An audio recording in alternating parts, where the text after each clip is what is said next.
હાલતા ચાલતા બધા લોકોને અત્યારે હાર્ટ એટેકનો પ્રોબ્લેમ આવતો હોય, કદાચ તમારા હૃદયની અંદર કહીએ ને તમારે બ્લોક થયું, એના પછી હાર્ટ એટેક આવે, પમ્પિંગ ઓછું થઈ જાય.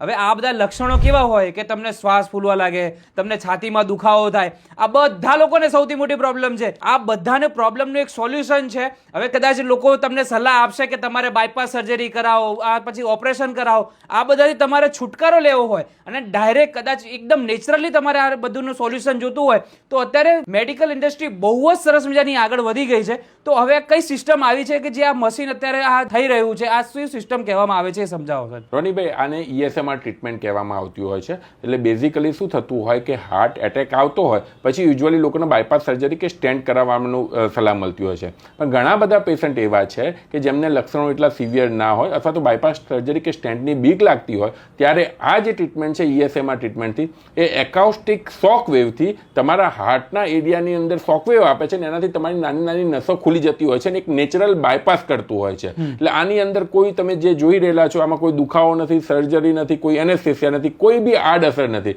જસ્ટ ડાયરેક્ટ શોક વેવથી તમારા હાર્ટની અંદર ટાર્ગેટ કરીને શોક વેવ આપવામાં આવે ને એનાથી તમારી નાની નાની નસો કોલેટરલ્સ ખુલી જતી હોય છે. ઓકે, ચલો હવે જે આપણું હાર્ટ છે એ એક જાતે પંપ છે, બરાબર?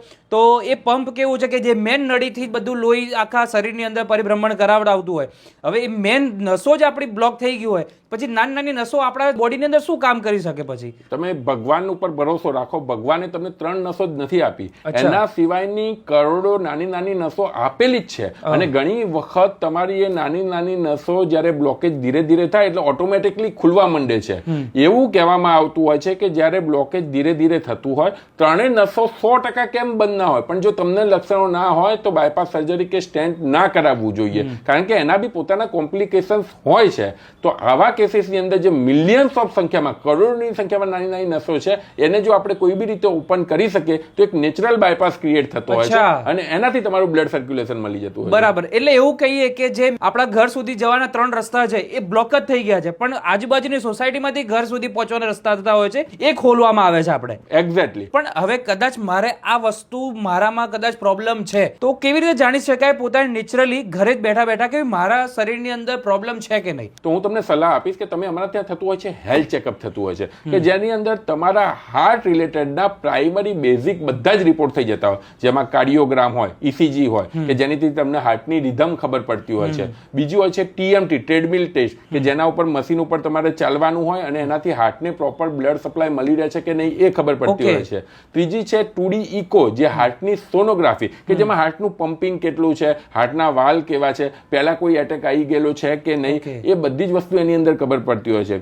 એના સિવાય તમારું સુગર, ડાયાબિટીસ જે ચેક કરવાનું હોય છે, સુગર ચેક કરા થશે, બ્લડ પ્રેશર મપાશે, તમારા ફેફસાનો ટેસ્ટ PFT, ફૂંક મારવાનો એક ટેસ્ટ હોય છે કે જેનાથી તમારી ફેફસાની તાકાત ખબર પડે છે.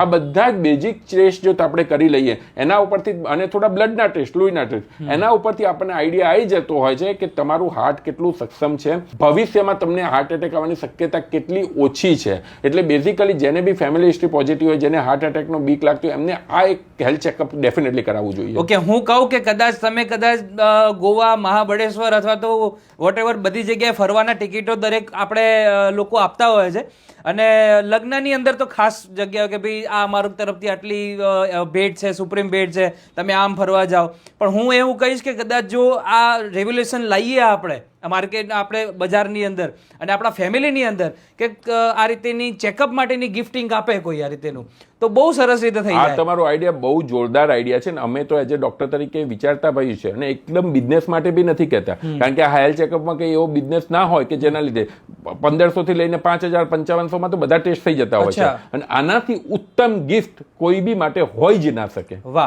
આ ગુજરાતનું ફર્સ્ટ એવું આ હોસ્પિટલ છે કે જે તમને આ રીતેની ટ્રીટમેન્ટ આપે છે, આ રીતેના મશીનથી આ વસ્તુ કરવામાં આવે છે. તો તમારે પણ કદાચ આવું કંઈ પણ વસ્તુ કરવાની જરૂર પડી હોય તો મોબાઈલ નંબર સ્ક્રીન ઉપર આપેલો છે. સાહેબ, તમે અહીંયાનું એડ્રેસ એક વાર તમને સમજાવી દો અમને. અમારે અહીંયા સેમલ એરિયામાં, સેમલ માણેકબાગ રેડ ઉપર છે.